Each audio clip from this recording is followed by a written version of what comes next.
ಕೆಲಸವೂ ಯಾವುದೂ ಇಲ್ಲ.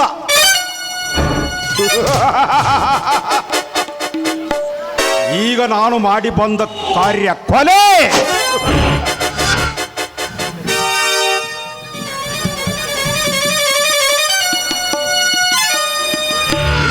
ಸತ್ಯಮೂರ್ತಿ ಈ ಪ್ರತಾಪನ ಗುಂಡೇಟು ತಿಂದು ಕೈಲಾಸಕ್ಕೆ ಪ್ರಯಾಣ ಹೇಳಿದ. ಗೌಡನಿಗೆ ಈ ವಿಷಯ ತಿಳಿಯಿತು. ಒಂದು ಕೊಲೆಗೆ ನನಗೆ 5 ಲಕ್ಷ ರೂಪಾಯಿ, ಆ ಗೌಡನಿಗೆ 10 ಲಕ್ಷ ರೂಪಾಯಿ.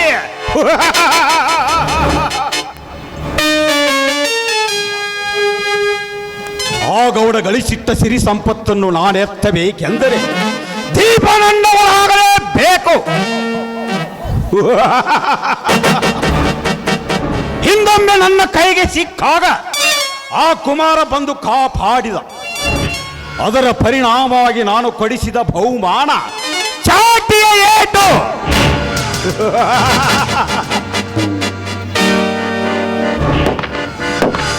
ಇನ್ನಾದರೂ ನೀನು ತಿಳಿದು ನನ್ನವಳಾದರೆ ನಿನ್ನ ಜೀವನ ಬಂಗಾರದ ಉಯ್ಯಾಲಿಯಾಗ ಹಠ ಮಾಡಿದರೆ ನಿನ್ನ ಹೆಣ ಮಂಗಮಾಯವಾಗುವುದು. ಗೌಡ, ನೀನು ಗಳಿಸಿದಷ್ಟು ನನಗೆ ಲಾಭವಿದೆ. ನಿನ್ನ ತಂಗಿಯನ್ನು ಸಮಯ ಸಾಧಿಸಿ ಘಟ ಸರ್ಪದಂತೆ ಅವಳ ಹೊಕ್ಕು ಅವಳನ್ನು ಅಪ್ಪಿ ಮುದ್ದಾಡಿ ಅವಳ ಶೀಲ ಕಚ್ಚಿ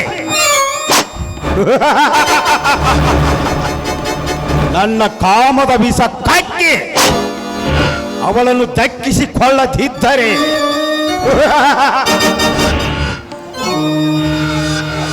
ಆಮೇಲೆ ಅವಳನ್ನು ಮದುವೆ ಆದ ಮರುದಿನವೇ ನಿನ್ನ ಕೊಲೆ. ನಂತರ ನಾನಾಗುವೆ ಶ್ರೀಮಂತರ ದ್ವಾರೆ.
ಶ್ರೀನಗರದ ಸತ್ಯಮೂರ್ತಿ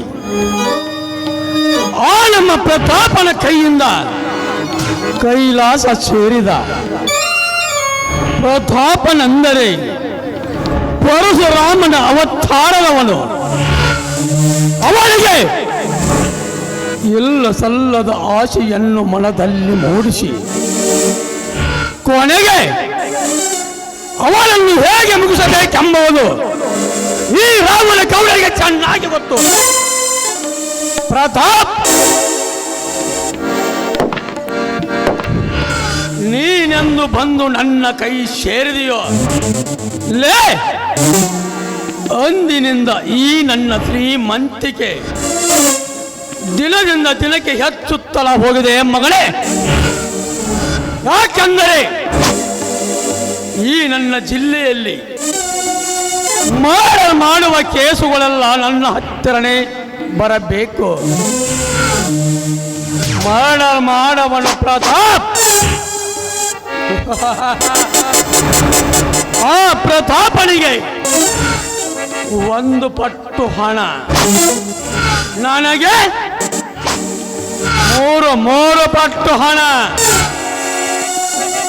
1 ಪಟ್ಟು ಹಣ ಕೊಟ್ಟರೆ ಸಾಕು.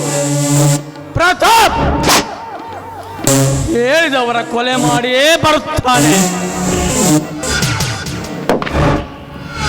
ಹಣವೆಂದರೆ ಗೊತ್ತಿಲ್ಲದ ಆ ಕುಣ್ಣಿಯನ್ನು ಕರೆ ತಂದು ಹಣದ ಹಾಸಿಗೆಯ ಮೇಲೆ ಹಾದಾಡುವ ಹಾಗೆ ಮಾಡಿದ್ದೇನೆ. ಇದೇನು?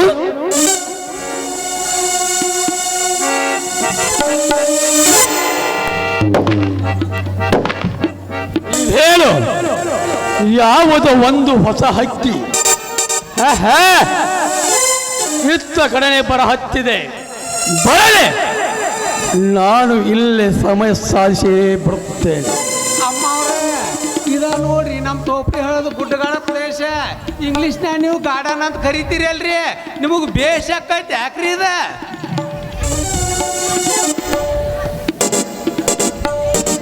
ನನಗೇನು ಗೊತ್ತಿಲ್ಲ ಅಂತ ತಿಳ್ಕೊಂಡಿದ್ದೀಯ? ನಾನು ಕೂಡ ಇಂಥ ಹಳ್ಳಿಯಲ್ಲೇ ಬೆಳೆದು ಬಂದವಳು. ಏನು ಇವಳು ಇದೇ ಊರಿನವಳ? ಹಾಗಿದ್ದರೆ ಯಾರ ಮನೆಯವಳಿರಬಹುದು? ಗುಮ್ಮ, ಇಲ್ಲಿ ಜನರು ಯಾರು ಬರೋದಿಲ್ವಾ? ಯಾರು ಯಾಕೆ ಬರೋದಿಲ್ರಿ ಅಮ್ಮ ಅವ್ರ? ಯಾರು ಯಾಕೆ ಬರೋದು? ಗಂಡ ಸತ್ತವ್ರ, ರಾಂಡಿ ಮುಂಡ್ಯಾರ, ಶೀಲಾ ಕಳ್ಕೋಬೇಕನ್ನವ್ರಿ ಎಲ್ಲಾರು ಇಲ್ಲೇ ಬರ್ತಾರ್ರಿ. ಅಂದ್ರೆ ಇಲ್ಲಿ ಎರಡು ದೊಡ್ಡ ದೊಡ್ಡ ಗಟ್ಟು ಸರ್ಪ ಅದಾವ್ರಿ. ಅದ್ರಾಗ ನಿಮ್ಮಂತ ಹರಿಯದ ಹುಡುಗಿಯಾರು ನೋಡ್ರಿ, ಹುತ್ತಿನಾಗಿಂದ ಹೊರಗೆ ಒಂದು ಹೊತ್ಕೊಂಡು ಹೋಗಿ ಕಟ್ಯಾಚ್ ಬಿಡ್ತಾವ್ರಿ. ಯಾವನಲ್ಲೇ ನೀನು? ಅವೇಕಿ ನನ್ನ ಮಗಳೇ. ನೋಡ್ರಿಕಿಲ್ರಿ, ನನ್ನ ಕ್ಷಮಿಸ್ಬಿಡ್ರಿ, ಕ್ಷಮಿಸ್ಬಿಡ್ರಿ ನೀವು. ಲೇ ಗುಮ್ಮ, ಇವ್ರಿಗೇಕೆ ಹೆದರ್ತಾ ಇದೀಯ? ಯಾರಿವನು? ಅಮ್ಮ ಅವ್ರ, ಎರಡು ದೊಡ್ಡ ದೊಡ್ಡ ಸರ್ಪ ಅಲ್ರಿ, ಅದ್ರಾಗಿಂದ ಒಂದು ಸರ್ಪ ರೀ. ಈ ಊರಾಗ ಅಗರ್ಭ ಶ್ರೀಮಂತರ ಅಂದ್ರೆ ಇವ್ರು ಒಬ್ರ ರೀ. ಇಂಥ ಎಷ್ಟೋ ಗೌಡರನ್ನು ನಾನು ಸಿಟಿಯಲ್ಲೇ ನೋಡಿ ಬೆಳೆದಿದ್ದೇನೆ ಗೊತ್ತಾ? ಯಾವಳೇ ಇವಳು? ಏನೇನೋ ಮಾತನಾಡ್ತಿದ್ದಾಳಲ್ಲ. ಯಪ್ಪ, ಗೌಡ್ರ ಪ್ರೇಮ್ ರಾಜ್ ಸಾವ್ಕಾರ್ ತಂಗ್ಯಾರ ರಂಜನಿ ಅಂತ ಹೇಳ್ರಿ ಇವ್ರ ಹೆಸರ. ಸಣ್ಣಂದಿರ್ತ ಹುಬ್ಬಳ್ಳಿ ಆಗಿದ್ದು ಸಾಲಿ ಕಲಿತು ನಿನ್ನೆ ಇಲ್ಲಿಗೆ ಬಂದಾರ್ರಿ ಇವರು. ಏ ಗುಮ್ಮ, ಹಾಗಿದ್ದರೆ ಈಗ ಇವಳ ವಯಸ್ಸು ಅಷ್ಟೇನು ಬಹಳ ಇಲ್ರಿ, 40-48 ಇರ್ಬೇಕ್ರಿ. ಏ ಮುಟ್ಟಾಳ, 48 ಅಲ್ಲ, ನನಗೆ 25. ಗೌಡ್ರ 25 ಅಂತ್ರಿ, ಮುಂದೈತಿ ಯಾಡ, ಹಿಂದ ನೀವು ಎಷ್ಟಾರ ಹತ್ಬರ್ರಿ. ಲೇ ಗುಮ್ಮ, ಈ ನಿಮ್ಮಮ್ಮ ತುಂಬಾ ಚಲುವೆ ಅಲ್ಲವೇ? ಯಪ್ಪ ಗೌಡ್ರ, ಅಮ್ಮಾರ ಮನೆ ಮುಟ್ಟು ಮಟ್ಟ ನಮ್ ತಾವ ಅದಾರ್ರಿ ಅವರು. ಏ ಮಿಸ್ಟರ್, ಮರ್ಯಾದೆ ಕೊಟ್ಟು ಮಾತಾಡು. ಈಗ ನಿನ್ನ ಮರ್ಯಾದೆಯಿಂದಲೇ ಹೇಳ್ತಿರುವೆ. ಲೇ ಗುಮ್ಮ, ನೀನು ಇಲ್ಲಿಂದ ಜಾಗ ಖಾಲಿ ಮಾಡೋ ಮಗನೇ. ಯಪ್ಪ ಗೌಡ್ರ, ಅಮ್ಮಾರ ಮನೆ ಮುಟ್ಟು ನಮ್ ಮಠ ನಮ್ ತಾವ ಅದಾರ್ರಿ ಅವರು. ಹೇಳ್ರಿ ನೀವು. ಲೇ ಮಗನೇ, ಒಂದು ರಮ್ಮ ಉಳಿದ ಹಣ ನಿನಗೆ. ಹೋಗ. ಅವನ ಹೈಟಿ ಬಿಟ್ಟು ಹೋದ್ರ ಆ ಗೌಡ ಬೈತಾನ, ಕರ್ಕೊಂಡು ಹೋದ್ರ ಇವ್ ಓದಿತಾನ. ಗೋಡೆ ಅಂತ ಕಿತ್ತು ಮುಕ್ಕಳ್ಯಾ ಬಡ್ಕೊಂಡಂಗ ಆದ್ರಿ ನಮ್ಮ ಪರಿಸ್ಥಿತಿ ಇದು. ಬರ್ತಾನ್ರಿ ಗೌಡ್ರ, ರಾಮ್ರಿ ತಡ್ರಿ, ರಮ್ಮ ಹಾಫ್ ಏನ್ರಿ, ಏನು ಫುಲ್ ರೀ? ಲೇ ಮಗನೇ, ಪೂರ ತಗೊಂಡು ಅರ್ಧ ನೀನೇ ಸೇವಿಸು.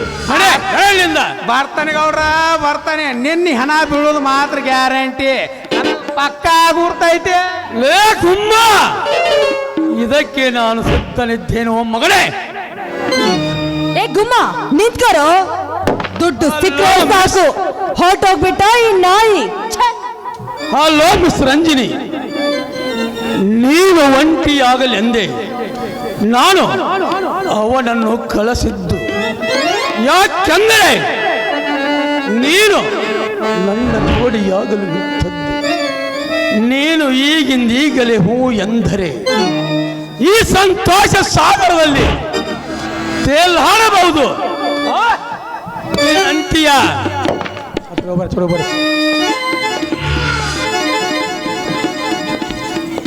ಏ ಗೌಡ, ನೀ ಕರ್ತಾಕ್ಷರ ಬಂದ ನೀನು ಸುಖ ಕೊಟ್ಟು ಹೋಗೋದಕ್ಕೆ ಹೆಣ್ಣೆಂದ್ರೆ ನಿನ್ನ ಕೈ ಗೊಂಬೆ ಅಂತ ತಿಳಿದುಕೊಂಡ್ರೆ ಮುಟ್ಟಾಳ. ರಂಗಿಣಿ, ಸುದ್ದಿ ಬಳಸಿ ಹೇಳಲು ನನಗೆ ಸಮಯವಿಲ್ಲ.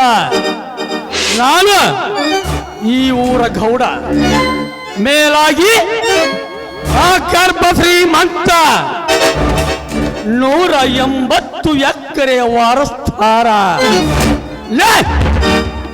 ನನಗಿನ್ನು ಮದುವೆಯೂ ಆಗಿಲ್ಲ. ಈ ಊರಿನಲ್ಲಿ ಯಾವನು ನನ್ನ ಎದುರ ಬರುವುದಿಲ್ಲ. ನನಗೆ ಇದ್ದ ಒಬ್ಬ ತಂಗಿಯನ್ನು ಇದೇ ವರ್ಷ ಮದುವೆ ಮಾಡಿ ಮುಗಿಸುತ್ತೇನೆ. ಆದರೆ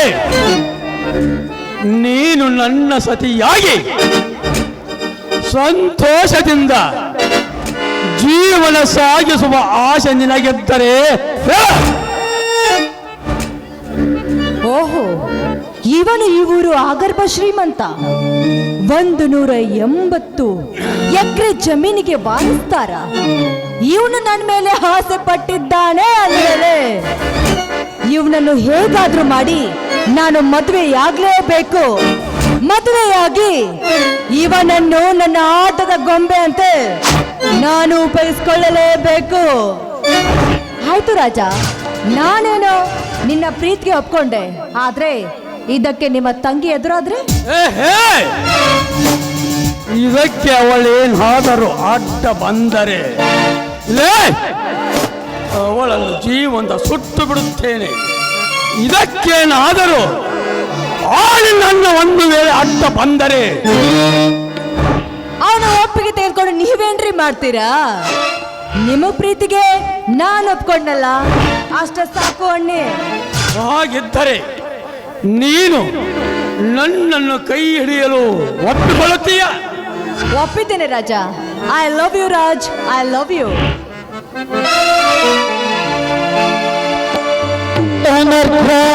ರತ್ನವೇ ಅನರ್ಘ ರತ್ನವೇ ಅನರ್ಘ ರತ್ನವೇ ಅನರ್ಘ ರತ್ನವೇ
ನಾನು ಮಗನಾಗಿ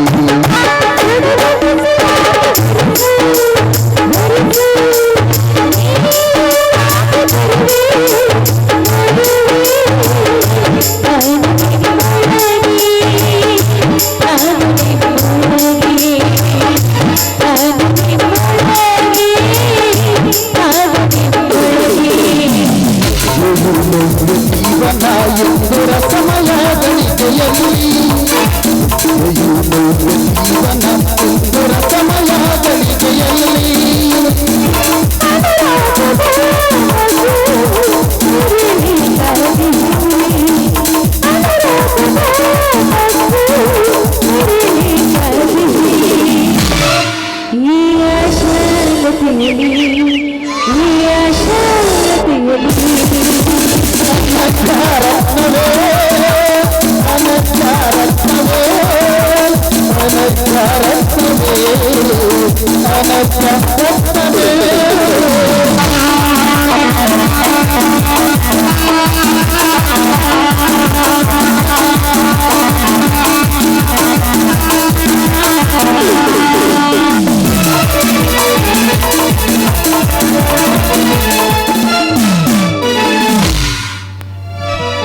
ಬನ್ನಿ ಹೋಗೋಣ. ರಂಜಿನಿ, ಆ? ನನಗೆ ಸ್ವಲ್ಪ ಅರ್ಜೆಂಟ್ ಕೆಲಸವಿದೆ. ನೋಡು, ನಾಳೆ ನೀನು ತಪ್ಪದೆ ನಮ್ಮ ಮನೆಗೆ ಬರಬೇಕು. ಖಂಡಿತ. ಬಾ, ದಾರಿಯಲ್ಲಿ ಮಾತನಾಡುತ್ತಾ ಹೋಗೋಣ. ನಡೆ. ಬನ್ನಿ.